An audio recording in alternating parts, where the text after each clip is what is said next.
ক্লাসটা শুরু করছি। তো তোরা করতে থাক, করে আমাকে পাঠাতেও পারিস, অসুবিধা নেই। আর আমি তোদেরকে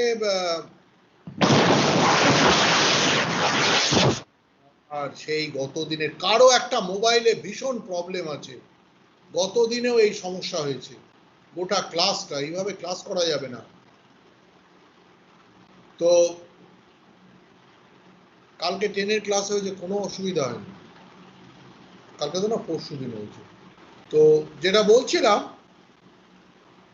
যে আমরা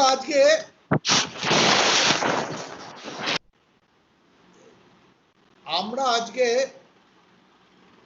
আঙ্কেল পজারটা শুরু করব। তো আঙ্কেল পজারটা একটা অত্যন্ত হাসির গল্প, তো খুবই হাসির গল্প।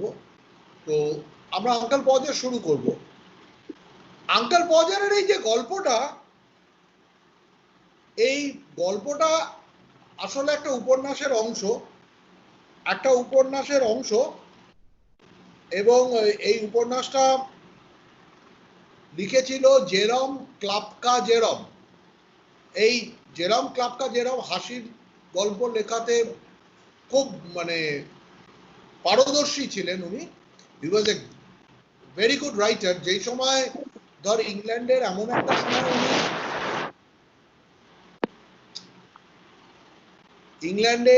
একটা সময় উনি গল্প লিখেছেন, এই উপন্যাস লিখেছেন। দেবল রায়, অফ কর মাইকটাকে। আচ্ছা, উনি এমন একটা সময় লিখেছেন উপন্যাস, যে সময় ইংল্যান্ডে খুব বেশি উপন্যাস লেখা হতো না, যে সময়টাতে ঊনবিংশ শতাব্দী, যেটাকে আমরা বলি রানী ভিক্টোরিয়ার সময়। তো সেই সময় উপন্যাস খুব বেশি একটা লেখা হয়নি। তো উনি এই হাসির উপন্যাস লিখেছেন। এই উপন্যাসটা উনি জেরম ক্লাপকা জেরমের দুটো খুব বিখ্যাত উপন্যাস আছে। একটা হচ্ছে three men in a boat, এইটা হচ্ছে তোদের three men in a boat. এইটা হচ্ছে three men in a boat, দেখতে পাচ্ছিস? এইটা হচ্ছে থ্রি মেন ইন, হ্যাঁ, এইটা three men in a boat. তো এই যে জেরম ক্লাপকা জেরমের ছবি রয়েছে এখানে, আর three men in a boat. আর আমার কাছে অবশ্য দুটো উপন্যাসেরই একটা কালেকশন ছিল, আছে লাইব্রেরিটাতে কোথাও আছে, সেটা আমাকে দেখতে হবে। থ্রি মেন ইন আ বোটও আছে, থ্রি মেন ইন আ বামেল আরেকটা হচ্ছে থ্রি মেন ইন আ বামেল, তো সেটাও রয়েছে। তো তোদের এই যে অংশটা, এটা অবশ্যই three men in a boat থেকে নেওয়া হয়েছে।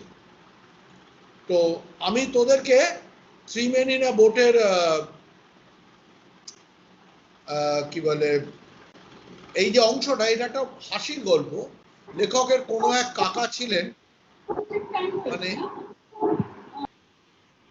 এই উপন্যাসের সাথে অবশ্য এই এই যে তোদের যে আঙ্কেল পজারের কথাটা বলেছে, আঙ্কেল পজারের সাথে অবশ্য মূল উপন্যাসের খুব একটা কোনো কানেকশন নেই। উনি একটা ঘটনার কথা বলতে গিয়ে, ওটাও হাসির, মূল উপন্যাসটা ভীষণই হাসির। তো উনি একটা ঘটনার কথা বলতে গিয়ে উনি এই আঙ্কেল পজারের কথাটা একটা রেফারেন্স দিয়েছেন, যে আমার আঙ্কেল পজার এরকম ছিল, ইত্যাদি ইত্যাদি, এবং সেটার একটা রেফারেন্স উনি দিয়েছেন, এবং এই গল্পটা বলেছেন। আমরা দেখতে পাই আঙ্কেল পজারের দুটো রেফারেন্স আছে, একটা থ্রি মেন ইন আ বোটে আছে, আরেকটা থ্রি মেন ইন আ বামেলে আছে। থ্রি মেন ইন আ বামেলেও, হ্যাঁ three men on the bummel, হ্যাঁ, three men on the bummel, three men on the bummel. তো থ্রি মেন অন দ্য বামেলে আছে। তো আমরা এটা দেখতে পাই, কিন্তু এটার সাথে তোর মূল উপন্যাসের কোনো যোগাযোগ নেই। দুটো হাসির ঘটনার কথা অ্যাকচুয়ালি বলা হয়। হ্যাঁ, আচ্ছা, এবার আমরা মূল গল্পটাতে যাই।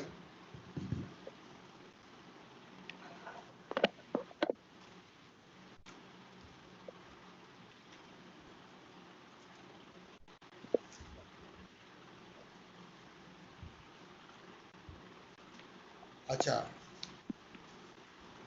হ্যাঁ পাতা 43 43 পাতা 43 আচ্ছা বেশ তাহলে কে পড়বে আমি পড়বো। বলবো আচ্ছা আগে ওটা অনুজ পড়ে নিক তারপর তুই পড়বি তারপরে কে অনুপম দাস হ্যাঁ ঠিক আছে তারপরে পড়িস আগে একটু অনুজ পড়ে নিক পড় বলছি যে আমি ওই লেখক পরিচিতিটা পড়বো। ওটার দরকার নেই ইউনিট 1 থেকে পড় Uncle Pojar hangs a picture. Jerome Clapper Jerome. Unit 1. You never saw such a commotion up and down a house in all your life as when my Uncle Pojar undertook to do a job. A picture would have come home from the frame maker and be standing in the dining room, waiting to be put up. Aunt Pojar would ask what was to be done with it. And Uncle Pojar would say, "Oh, you leave that to me. Don't you, any of you, worry yourself about that. I will do all that." And then he would take off his coat and begin. He would send the girl out for 6 panels of nails, and then one of the boys after her to tell her what size to get. Now you go and get my hammer, Will, he would shout, and you bring me the rule. Tom, I shall want the step ladder, and I had better have a kitchen chair too. And don't you go, Maria, because I shall want somebody to hold me the light. When the girl comes back, she must go out again for a bit of picture cord. Tom, where's Tom? Tom, you come here. I shall want you to hand me up the picture. And then he would lift up the picture and drop it, and it would come out of the frame. He would try to save the glass and cut himself. Then he would swing round the room looking for his handkerchief. He could not find his handkerchief because it was in the pocket of the coat he had taken off, and he did not know where he had put the coat.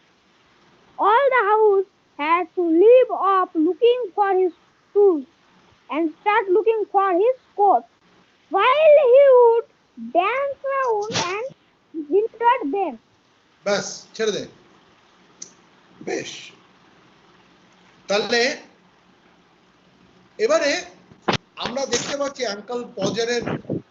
Uncle পজার খুব একটা অদ্ভুত ধরনের মানুষ ছিলেন মানে একদম যাকে বলে বিবল না এটা ভীষণ ডিস্টার্ব করছে বারে বারে কেন যে ওটাকে অন করছে মাইক থেকে আঙ্কেল পজার খুব মজার মানুষ ছিল উনি কেন মানে মানে এক একটা মানুষ থাকে না কেমন একটা কোনো তাল খেয়াল থাকে না কাজের he was some sort of a person like that সে একটু অদ্ভুত ছিল তার স্বভাব প্রভাবগুলো you never saw such a commotion up and down a house in all your life as when my Uncle Podger undertook to do a job তো বলছে যে আমাদের বাড়িতে যখন আঙ্কেল পজার মানে আমার কাকা আঙ্কেল পজার যখনই কোনো কাজ করতে যেতেন whenever he undertook to do any job he would create a lot of commotion সে নানা রকম হট্টগোল অব্যবস্থা, নানা রকম সমস্যার সৃষ্টি করবে। কারণ আঙ্কেল পজার এমন এমন এক ধরনের মানুষ ছিলেন যিনি যতটা কাজ করতে পারতেন তার থেকে অনেক বেশি উল্টোপাল্টা কাজ করতেন। যতটা কাজ ওনার করার ক্ষমতা ছিল তার থেকে বেশি উল্টোপাল্টা কাজ উনি করতেন। এর ফলে দেখা যায় যে অনেক বেশি গোলমাল তৈরি হতো। কমোশন মানে হচ্ছে গোলমাল, lot of confusion, a lot of confusion. Acha. A picture would come home from the frame makers and be standing in the dining room waiting to be put up. তো এই সময়কালে একটা ফ্রেম মেকার মানে হচ্ছে যারা ছবির frame বানায়। দেখবি আমাদের কোর্টের এখানে একটা ছবির ফ্রেমের একটা দোকান আছে, ওরা ওই ছবি টবি দিলে ওরা কি করে ফ্রেমে বাঁধিয়ে দিয়ে দেয়। কোনো ছবি বা কিছু দিলে ওরা সেটাকে সুন্দর করে ফ্রেমে ট্রেমে বাঁধিয়ে দিয়ে দেয়। তো সেরকম ভাবে যে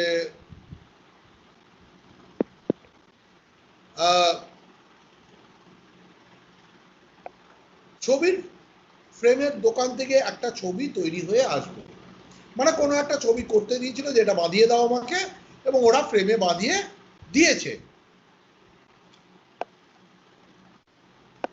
আচ্ছা, and be standing in the dining room waiting to be put up. তো ডাইনিং রুমের মানে ডাইনিং রুম মানে খাবার জায়গা, খাবার ঘর। তো খাবার ঘরের কোনো একটা জায়গায় ওই ছবিটাকে টাঙানো হবে, সেইখানে ছবিটা এনে রাখা হয়েছে যে এবার ছবিটাকে ওখানে টাঙানো হবে। Aunt Podger would ask what was to be done with it, and Uncle Podger would say, "Oh, you leave that to me." আচ্ছা আমি আসছি। Aunt Podger would ask what was to be done with it. আসলে ঊনবিংশ শতাব্দীতে খুব সম্ভবত তখন ওদের দেশে, এখন ব্যাপারটা কম, কিন্তু আমি লাস্ট যখন ইংল্যান্ডে গেলাম তো আমি তখন কিন্তু এই ব্যাপারগুলো দেখিনি সেরকমভাবে, লন্ডনেও দেখিনি, আমি কার্ডিফেও দেখিনি। তো সেটা হচ্ছে দেওয়াল টেওয়ালগুলোতে প্রচুর ফলস ওয়াল ওদের থাকে, ফলস ওয়াল, ফলস সিলিং তো আমাদের এখানেও থাকে। দেখবি ওই যেখানে বিশেষ করে এসি যদি হয় ব্যাংক ট্যাঙ্কে, তাহলে দেখবি দোকানে বা এসিতে তাহলে সিলিংটাকে অনেক নিচে নামিয়ে একটা সিলিং বানানো হয়। তো তো দেওয়ালেও এরকম ওদের কি বলে একটা ফলস সিলিং টাইপের জাতীয় জিনিস থাকে, এবং সেখানে ওই কি বলে কোনো জিনিস যদি দেওয়ালে পুঁততে হয় তাহলে একটু সাবধান হতে হয়। বিশেষ করে ওদের দেশে আগে, এখন তো অনেক জায়গায় আমি দেখলাম পেইন্টে ইউজ করছে, আগে কিন্তু ওরা ওয়ালপেপার ইউজ করতো। আমাদের দেশে দেখবি অনেকে যাদের একটু বাড়ি সাজাবার ঝোঁক আছে তারা ওয়ালপেপার ইউজ করে, নানা রকম ছবি টবি দিয়ে দেয়ালের ওটাকে করে। তো ওয়ালপেপার ইজ কস্টলি। তো আগে ওদের এই ওয়ালপেপার টেপার ইউজ হতো, এই জন্য দেওয়াল টেওয়ালে কোনো পেরেক টেরেক পোতা টোতাগুলো কোনো সাধারণত বিশেষজ্ঞ মিস্ত্রি জাতীয় যারা এই কাজগুলো জানে ভালো, এরকম লোক ছাড়া সচরাচর মানে এটা খুব বেশি একটা হতো না, কারণ এটা একটু রিস্ক হয়ে যেত এই ওয়ালপেপারে। তো সেই জন্য আট পথে বলছে যে পিকচারটা তো এসে গেছে, এবার কাউকে একটা ডেকে এটা কি করা যাবে, যে এবারে তো কাউকে একটা ডাকতে হয় ইত্যাদি ব্যাপার। আঙ্কেল পজে বলছে, আঙ্কেল পজের কিন্তু খুব মানে সব ব্যাপারে না যাকে বলে একটু ওস্তাদি টাইপের ছিল, মানে কাজ যে খুব একটা পারতো না তা নয়, কিন্তু সব ব্যাপারে না তার খুব কায়দা ছিল। তো আঙ্কেল পজে বলছে, oh you leave that to me, ও তুমি ওইসব কাজ ছেড়ে দাও, ওসব কাজ তোমাদের দ্বারা হবে না, ওসব নিয়ে তোমাকে ভাবতেও হবে না, ওইগুলো তোমাদের ভাবার প্রয়োজনই নেই, ওই ভাবনাগুলো তুমি সম্পূর্ণভাবে আমার হাতে ছেড়ে দাও। Oh, you leave that to me.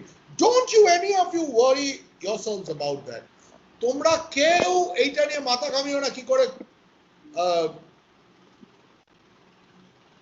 এই ছবিটাকে টাঙানো যাবে। I'll do that, I'll do all that. I'll do all that. আচ্ছা, কোনো একজন মানুষ যদি এরকম কথা বলে যে I'll do all that, আমি ওটা করে নেবো, আমাকে নিয়ে একদম ভাবতে হবে না এই ব্যাপারটা, তার মানেটা কি হলো? তার মানে কিন্তু অন্যরা তখন কিন্তু আর ওকে নিয়ে চিন্তা করার কোনো দরকার নেই, যে ও সব করে নেবে, সব গুছিয়ে গাছিয়ে করে নেবে।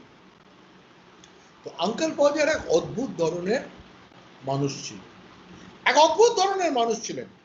আচ্ছা, কোনো কাজ করতে গেলে আমরা প্রথমে কি করি? কোনো কাজ করতে গেলে আমরা প্রথমে কি করি? অনুপম দাস, প্রথমে কোনো কাজ একটা আরম্ভ করতে গেলে কি করতে হয়?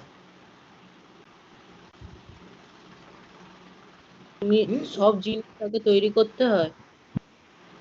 সব জিনিসটাকে একটু দাঁড়া, আবার এই অনুজ দত্ত বেরিয়ে গেছে, দাঁড়া একটুখানি, কোনো কারণে কানেকশন কেটে গেছে, 1 সেকেন্ড দাঁড়া।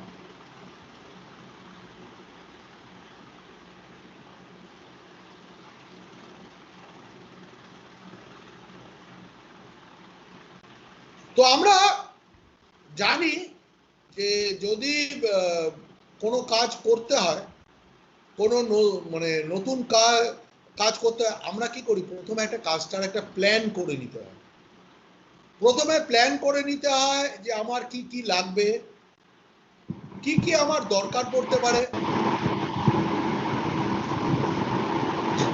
এই মাইকটা অফ কর।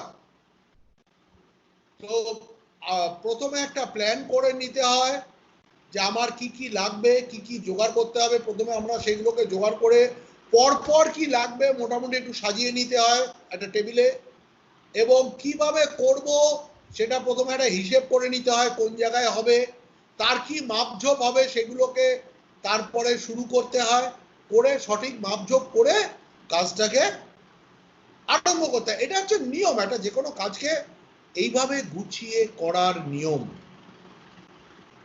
তো আঙ্কেল পজার এক অদ্ভুত মানুষ ছিলেন। আঙ্কেল পজার কিন্তু ওইসব অত মানে পারত টারত না, মানে তার ওইসব মানে কোনোদিন কাজ গুছিয়ে করতে হবে এরকম কোনো ভাবনাই কখনো মাথায় আসেনি। দম করে কাজ মনে হলো, ও কাজ ছেড়ে দাও আমার ওপর, আমি করে দেবো বলে এক লাফ মেরে ও আঙ্কেল পজার কাজ আরম্ভ করল। ওইভাবে কাজ করার নিয়ম না, ওইরকম ভাবে কাজ করলে কাজ সবসময় গোলমাল হবেই। তো ওইভাবে কাজ করার নিয়মই নয়, ওইভাবে কাজ করলে কাজ গোলমাল হবেই। তো যাই হোক, তো আঙ্কেল পজারেরও স্বাভাবিক, যেহেতু কাজে কোনো প্ল্যানিং ছিল না, কাজে গোলমাল হতো।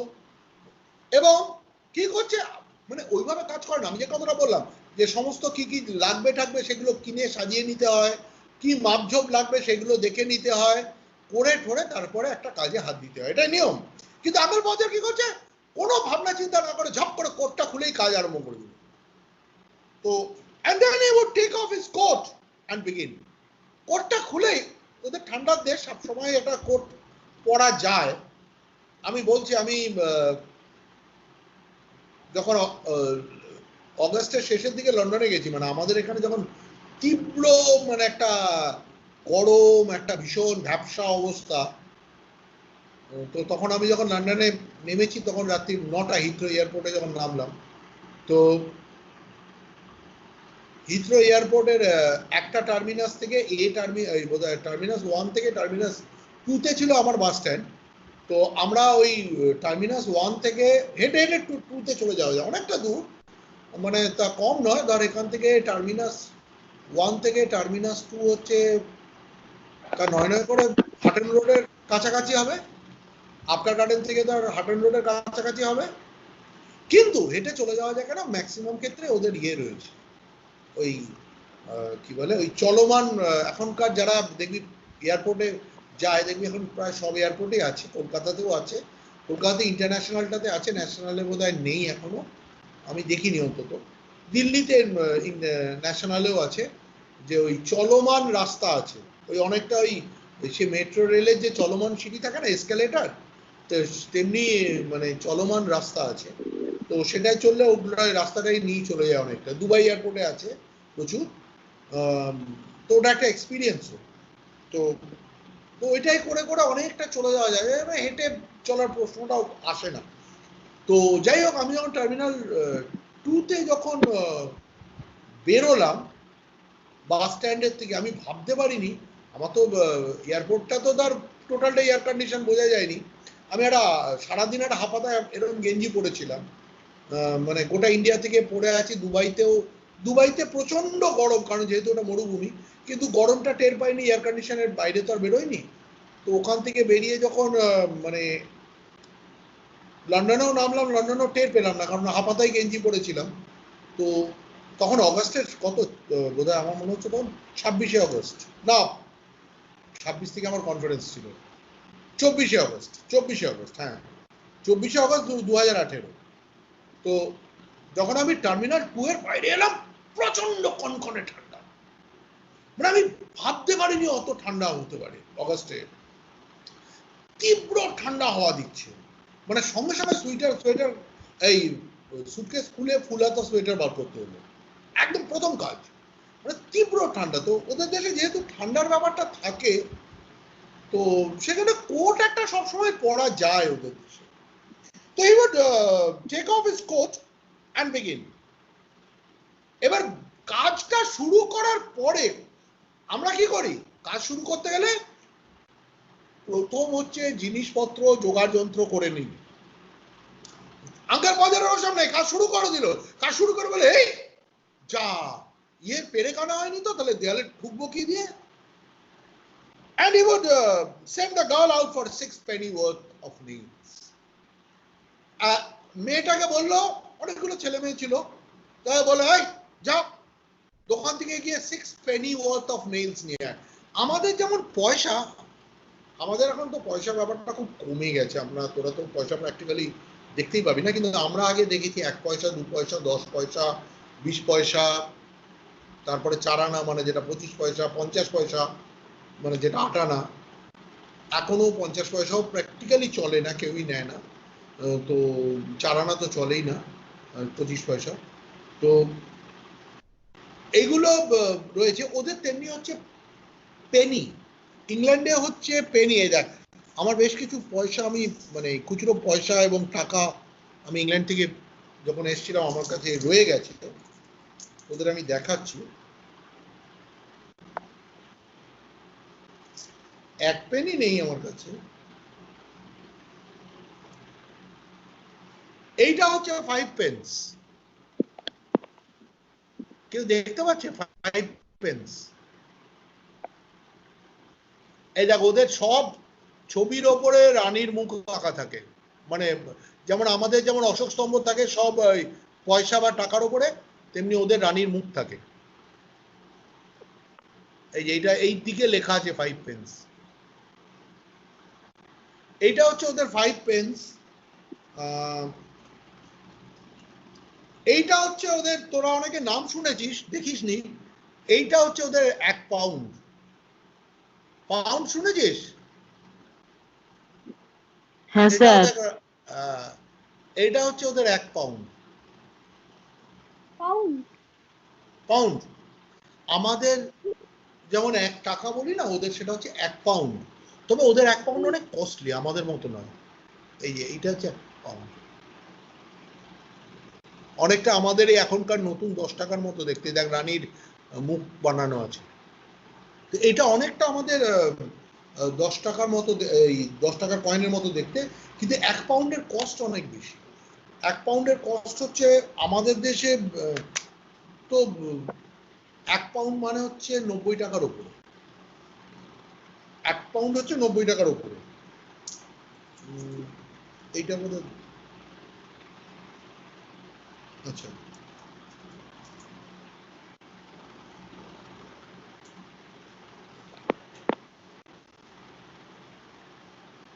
এইটা হচ্ছে 20 পেন্স।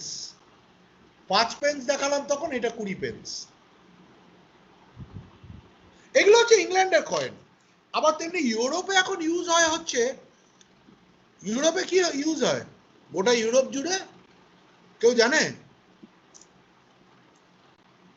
গোটা ইউরোপে কিন্তু একটাই, মানে যে কোনো দেশে গেলেই ইউরোপে সমস্ত জায়গায় টাকা একটা। ইংল্যান্ডে সেটা নয়, ইউরোপে ইউরো ইউজ হয়, ইউরো, এটা হচ্ছে 1 ইউরো। এটা ফ্রান্স, আমি যখন ফ্রান্সে গেছিলাম তখন এই ফ্রান্সে এই 1 ইউরো, এটা হচ্ছে 1 ইউরো। এই 1 ইউরো হচ্ছে ইকুইভ্যালেন্ট টু এখন বোধহয় 82 কি 83 টাকা হবে।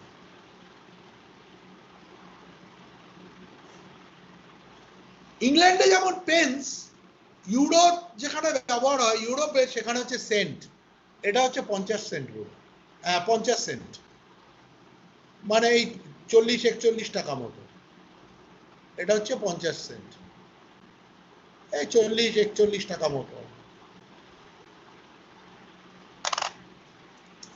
আবার আমার কাছে আরো কিছু আছে,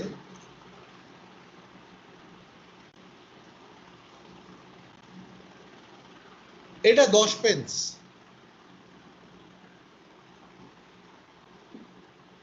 আবার আমার কাছে আরো কিছু আছে যেগুলো দুবাইয়ের পয়সা। এবার এইগুলো কত পয়সা আমি বলতে পারবো না, কারণ এগুলো সবটাই আরবিকে লেখা, সবটাই আরবিকে লেখা, তো সেই জন্য এটা আমি বলতে পারবো না এগুলো দুবাইয়ের। হ্যাঁ বল। পেনির মূল্য ভারতীয় টাকায় কত? কোনটা? পেনি। পেনি এক্স্যাক্টলি বলা মুশকিল, আমি একটু দেখে বলছি দাঁড়া, কারণ যেহেতু পেনিটা খুচরো, অবশ্যই আমাদের এর থেকে মূল্য বেশি, অনেকটাই বেশি। দাঁড়া, মোবাইলটা কোথায় গেল, মোবাইলটা গেল কোথায়, তো দাঁড়া দেখছি আমি 1 পেনি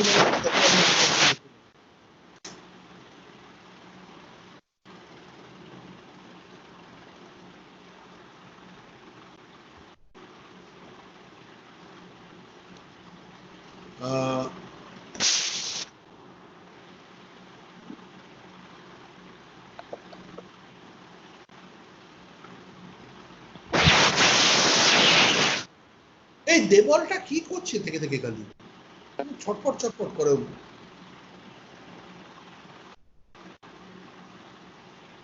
আমি কিছু করে নিয়ে পাওয়া মাইকে যায়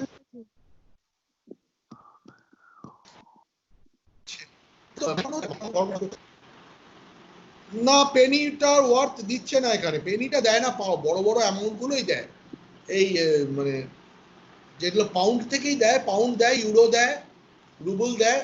রুবল হচ্ছে রাশিয়াতে যেটা ব্যবহার হয়, যে টাকাটা রাশিয়ায় ব্যবহার হয় ওটাকে রুবল বলে, তো এগুলোই দেয়। ইউরোপিয়ান ইউনিয়নের যে দেশগুলো আছে সেগুলো সব একটাই টাকা ব্যবহার করে। আগেই ইংল্যান্ডও মাঝে ইউরোপিয়ান ইউনিয়নের ভেতরে যখন ছিল তখন ইংল্যান্ডও ব্যবহার করতো, ইউরো চলতো, ওদের পাউন্ডও চলতো।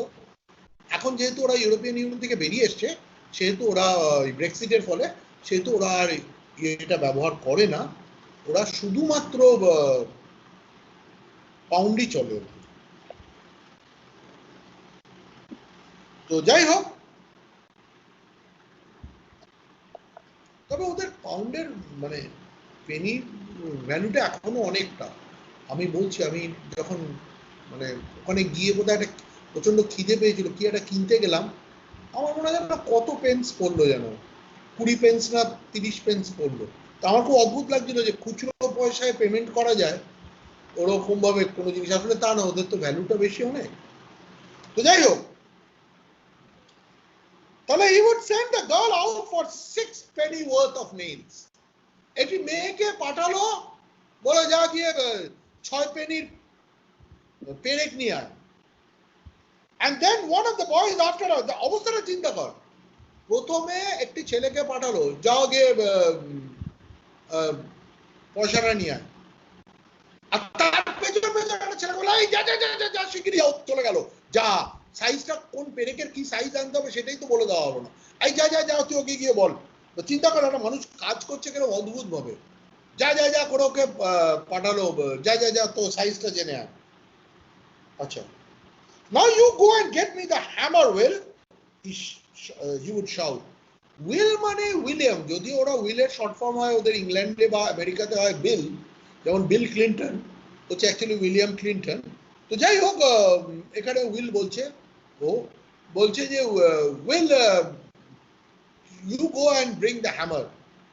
তো হাতুড়ি আরেকটা ছেলেকে উইলকে পাঠালো, যা হাতুড়িটা নিয়ে আয়।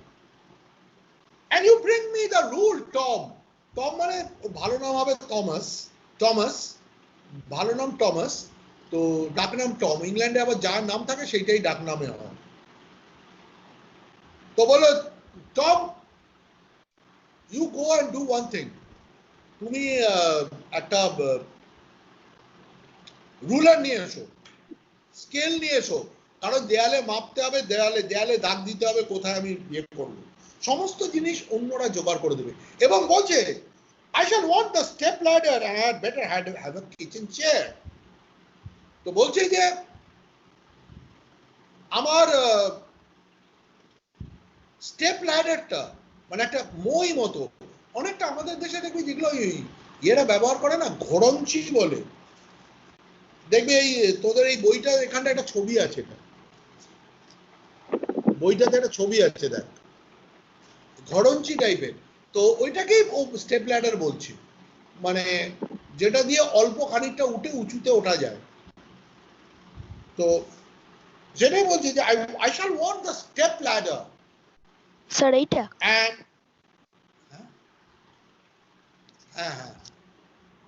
so I shall want the step ladder and I had better have a kitchen chair. এবং আমার রান্নাঘরের যে চেয়ারটা সেটাও নিয়ে এসো, রান্নাঘরে যেটা রাখা আছে সেটা নিয়ে এসো, মানে চেয়ারে উঠে গিয়ে স্টেপ ল্যাডারে উঠবে সেই জন্য। এবার সমস্ত জিনিস প্রথমে কি বললো, কাউকে চিন্তা করতে হবে না, আমি সব একা করে দেবো, আর তারপরে প্রত্যেকটা লোককে কাজে লাগিয়ে দিল। And don't you go Maria, মারিয়া হচ্ছে স্ত্রী, বিকজ মারিয়া মানে হচ্ছে নাম হচ্ছে Mary, and don't you go Maria because I shall want somebody to hold me the light. তো বললো মারিয়া তুমি এক্ষুনি চলে গেলে হবে না, কারণ আমার কাউকে চাই যে আমাকে বাতিটা এরকম উঁচু করে ধরবে। আসলে তখনকার দিনে যে ইলেকট্রিকের বাতি ছিল না, 19বিংশ শতাব্দীতে ইলেকট্রিকের বাতি ছিল না, অতএব বাতিটাকে উঁচু করে ধরতে হবে আমাকে। When the girl comes back, she must go out again for a bit of picture court. অবস্থা দেখ, একবার মেয়েটা বলছে, মেয়েটা যেই ফিরে আসবে ওকে আবার যেতে হবে। কিসের জন্য যেতে হবে না, খানিকটা ফটো টাঙাবার দড়ি আনতে হবে বা সুতো, মোটা সুতো, কর্ড হচ্ছে একটু মোটা সুতো। তো তাকে আবার যেতে হবে সেই কর্ড মানে পিকচার কর্ড আনার জন্য। আচ্ছা, Tom, where's Tom? Tom, you come here. I shall want you to hand me the picture. আর তারপর বলছে টম কোথায়, টম come here, এক্ষুনি এখানে এসো, আমার কাউকে চাই ছবিটা তুলে দেওয়ার জন্য, আমি ওই মইয়ের ওপরে উঠবো, তখন কাউকে আমাকে। আচ্ছা, টমকে প্রথমে কি আনতে বলেছিল? রুল। হ্যাঁ, রুল প্রথমে বলেছিল রুল আনতে, এবারে বললো যে আমাকে ছবিটা হাতে তুলে দিতে হবে। I shall want somebody to hold me up the picture. আচ্ছা, and then he would lift the picture and drop it and it would come out of the frame. He would try to save the glass and cut himself. এবং সে করছে কি, এবারে ছবিটাকে এরকম করে টাঙাতে যাচ্ছে ওপরে, এই যেই টাঙাতে গিয়ে হাত থেকে স্লিপ করে ছেড়ে দিল, হাত থেকে যেই স্লিপ করে ছেড়ে দিল তখনই ছবিটার ফ্রেমটার ভেতর থেকে ছবিটা বেরিয়ে আসছে। আর তখন ও কাঁচটার দাম বেশি, কাঁচটা বাঁচাতে গিয়ে কাঁচে নিজের হাত কেটে গেল, তার কাঁচে নিজের হাত কেটে ফেললো।